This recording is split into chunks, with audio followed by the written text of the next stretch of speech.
இயேசு கிறிஸ்துவில் பிரியமுள்ள சகோதர சகோதரிகளே, அன்னையுடைய அன்பு பிள்ளைகளே, இயேசுவின் இனிய நாமத்தில் உங்கள் அனைவருக்கும் என் இனிய காலை வணக்கம். இன்று வியாழக்கிழமை.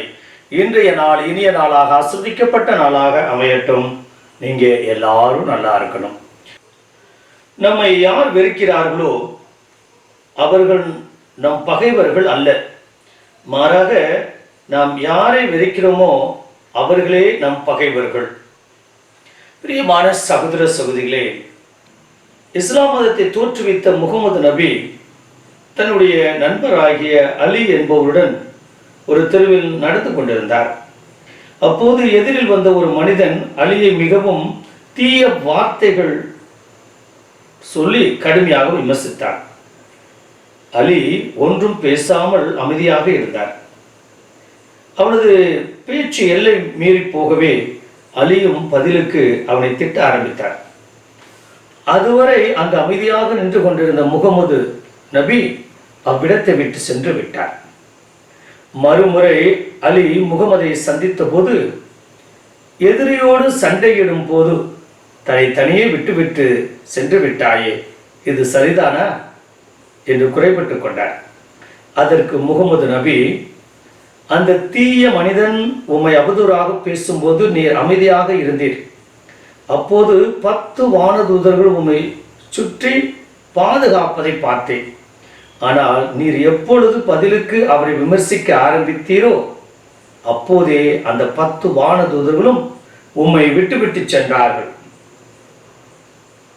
உடனே நானும் சென்று விட்டேன் என்றாராம்.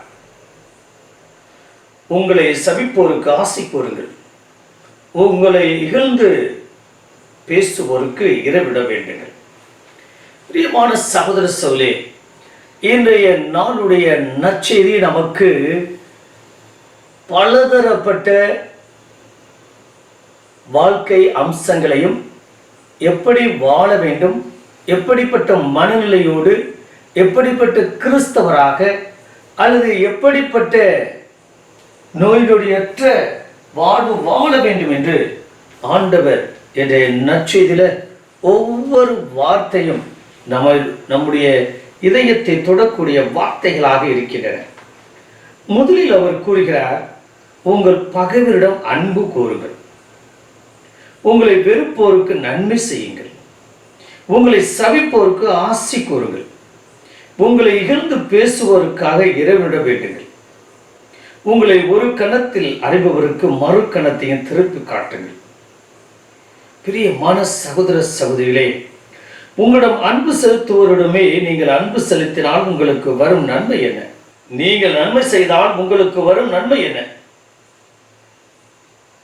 பிரியமான சகோதர சகோதரிகளே, இவ்வாறாக பலதரப்பட்ட அர்த்தமுள்ள வாழ்க்கைக்கு உகந்த நோய் நொடியற்ற வாழ்வு வாழக்கூடிய ஒரு அற்புதமான பொன்மொழி என்றால் இன்றைய நாளுடைய நற்செய்தி. இன்றைய நாளுடைய நற்செய்தியின்படி வாழ்ந்தாலே போதும், கண்டிப்பாக நிச்சயமாக நமக்கு கைமாறும் உண்டு. விண்ணகத்தில் மிக பெரியவராக ஆண்டவர் உயர்த்துவார் என்றால் அதுவும் மிகையாகாது. பிரியமான சகோதர சகோதரிகளே, நம் பகைவர்களை நாம் அன்பு செய்ய வேண்டும் என்று இயேசு சொல்வதற்கு கீழ்கண்டவை காரணமாகவே இருக்கலாம் அல்லவா? நம் பகைவன் நம் கண்ணாடியாக இருக்கின்றார். தம் குறைகளை நமக்கு காட்டுபவன் அவனே.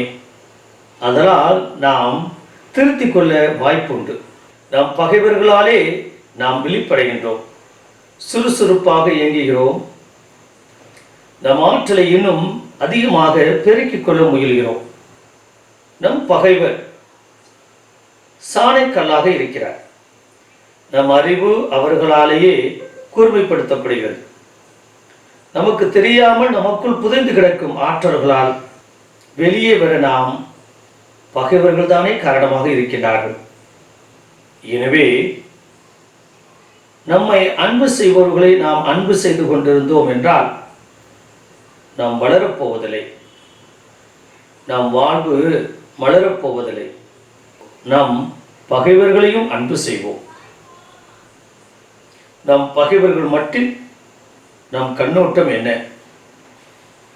இன்றைய நற்செய்தி வாழ்வதற்கு கடினமாக தென்பட்டாலும் மகிழ்வான வாழ்விற்கு அவசியமான ஒன்று என்பதை உணர்கின்றோமா? லோகத்தந்தைய இறைவா, இந்த அருமையான இனிமையான நாளுக்காக உமக்கு நன்றி செலுத்துகிறோம் தகப்பனே. உங்கள் பகைவரிடம் அன்பு கூறுங்கள், உங்களை வெறுப்போருக்கு நன்மை செய்யுங்கள், உங்களை சவிப்போருக்கு ஆசி கூறுங்கள் என்று சொன்ன தேவனே, எங்களால் முடியல ஆண்டவரே. எங்கள் பகைவரை நாங்கள் எப்படி அன்பு செய்வது? எங்களை வெறுப்போருக்கு நன்மை எப்படி செய்வது?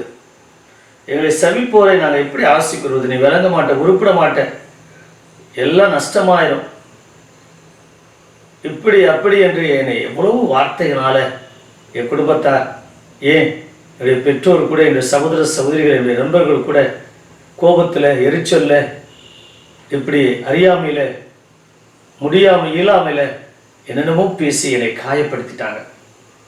அப்பா, இகழ்ந்து பேசக்கூடிய நபர்களோடு நான் எப்படி பேசுவது? இது சாத்தியமா? இது முடியுமா? அப்பா தகப்பனே, முடியும். அப்படிப்பட்ட மனநிலையை எங்களுக்கு தார்.